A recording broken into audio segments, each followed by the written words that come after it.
today on this celebration day, I know that this has been an unprecedented year. We've gone through so many things as a global pandemic has hit us, as national protest. I mean, there's so many difficult things that we've gone through as a nation, and yet we have so much to be grateful for. And I wanted to tell the story of the Pilgrims. This is a story that I've told my children for years. And if you want to read more about it, you can pick up The Light and the Glory by Peter Marshall. But when you think about those that we call pilgrims, those that left England with a desire to begin New England, a place of Christian liberty and freedom. These pilgrims did not have it easy. Sailing on the Mayflower, they started with 102 people.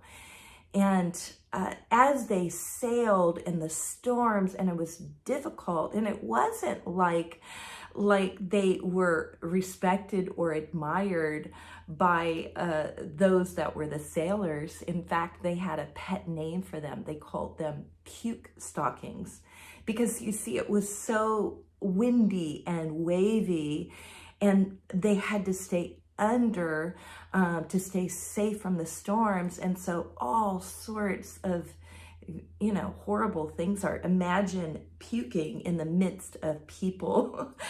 That was a horrible crossing. And at one point, a storm hit, and the main beam of the ship began to split, and they began to look around. What can we do to hold this ship together? And I don't know if you remember your history, but the Gutenberg press, they began to wheel up the handle of the press, and they literally helped to hold the ship together with the press. Now, I can't quite imagine that, but I do know that there were a group of people.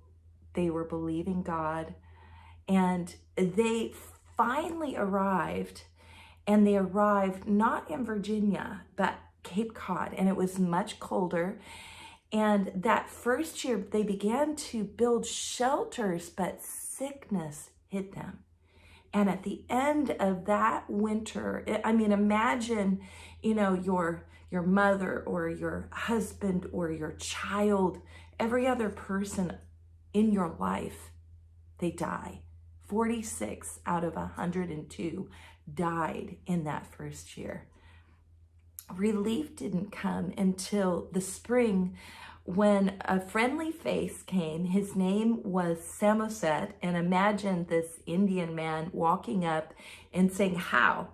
Do you have some beer?" That's basically what Samoset said. He had sailed with an English ship captain before, so he had learned the language. And then he came back a week later and introduced them to a friend, Squanto. Now, Squanto was an Indian that he'd lost his family from a sickness too. And so he began to show the pilgrims how to plant. He began to teach them what to do. And then there was a wonderful celebration at the end of that year, and the Indians brought wild turkeys and deer, and they had this wonderful feast together. And God supplied enough food for the feast. This group of people were praying people. And so it looked bright. They had saved for the future. And then imagine coming to winter, no more planting, and you see a new ship, and they have arrived.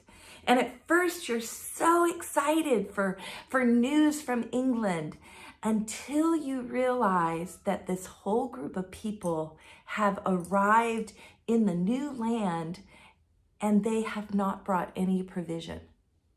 So they had saved food for the winter. They'd been taught by Squanto, but they had not saved enough food for all the people that had arrived.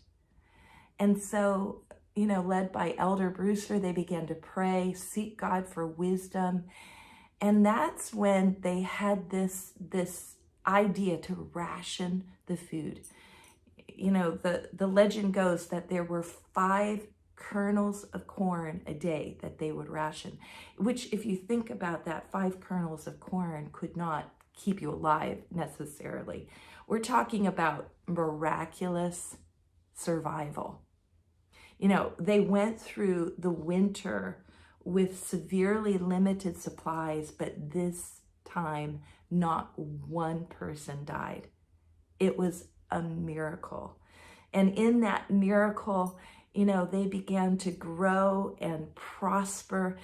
And I want us to think about that same type of celebration, that reliance upon God, the fasting, the praying, the desiring to follow him. Because if God could take this group of pilgrims who were dedicated to Jesus Christ, and they were dedicated to bringing the light and the glory to this new land, I want you to realize that we have much to be grateful for.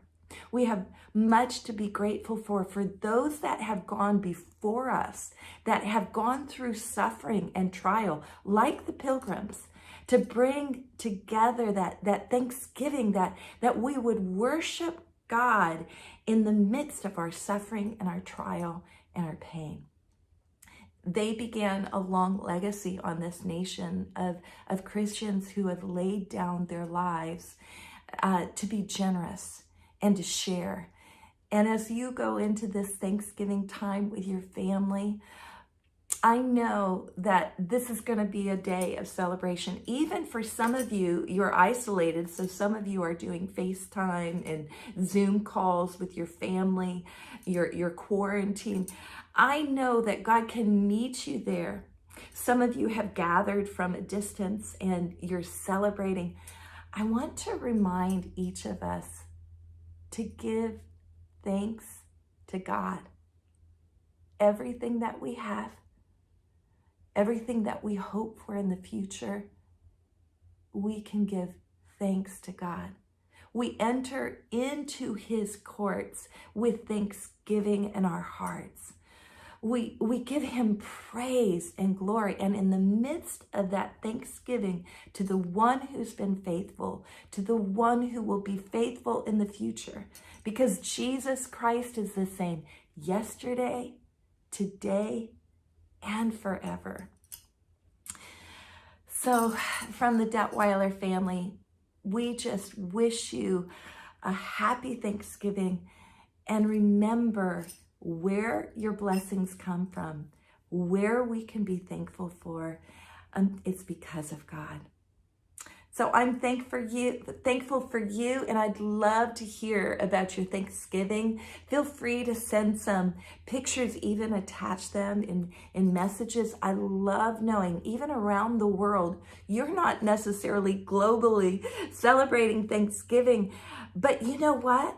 We can be thankful together for the goodness.